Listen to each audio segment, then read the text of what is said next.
What's going on, everyone? This is Dom, and today we're taking a look at a big budget smartphone. This is ZTE's Grand X Max 2, and not only is this thing beastly, but it's just under 200 bucks. You may better know ZTE for its Axon lineup, which I covered a while back, and link below if you want to check that out, but this time they're coming after the mid-range space again. So first off, let's talk about specifications. For the money, you're getting some value here. The Grand X Max 2 packs a 6-inch 1080p IPS display that's good for 367 pixels per inch. The display is bright, and in my opinion, the resolution is just fine, but the display does tend to wash out a bit off axis. Powering the show is an octa-core Snapdragon 617 processor, 2GB of RAM, and a non-removable 3400 mAh battery. And there's also 16GB of internal storage, but it's expandable up to 64GB via the micro SD card slot. The design here is all plastic and super glossy, which tends to pick up fingerprints like no one's business, but the build does feel solid in the hands.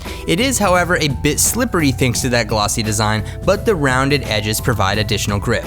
Around the bottom end, there's a single mono speaker, which is actually quite loud and clear, and there's also a hi-fi audio chipset on board that'll work out well for those looking to use headphones. Now obviously, specs aren't the star of the show here, but it's not a bad performer all around. ZTE went with a near stock flavor of Android Marshmallow and kept out a ton of bloat aside from the various pre-installed apps that it comes with, but those aren't really a big deal and most of them are easily uninstallable. The software though is pretty smooth, especially for a phone in this price range, and everything is very familiar, like I said, as it's a near stock version of Android, and as you would imagine, because of that, it's very simple to navigate, and there's not a whole lot of customizations or things that are thrown in your face here. Around the backside, you'll find a dual camera layout. So there's a 13 megapixel sensor along with a 2 megapixel sensor that both work in unison for the built-in bokeh feature. But honestly, it doesn't work too well in my experience, which kind of defeats the dual camera's purpose altogether.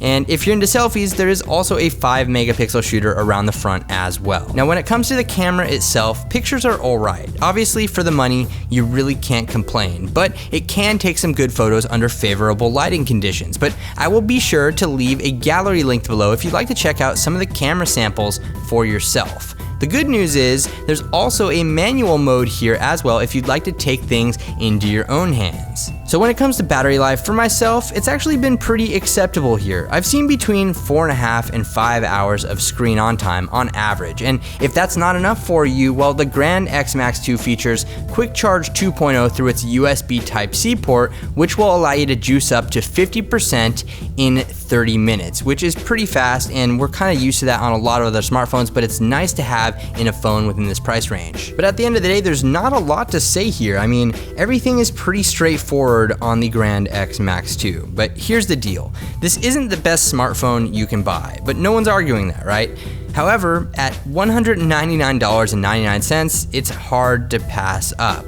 One major downside for consumers though is that you'll need to be set up on Cricket Wireless in order to even use it. Yes, the price is great for what you get, but it becomes a very hard sell when you're dealing with carrier-specific smartphones.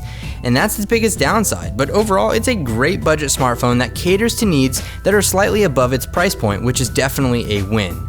But let me know what you think about ZTE's Grand X Max 2 in the comments section below, and if you enjoyed this video, feel free to leave it a thumbs up and subscribe for more reviews like this in the future.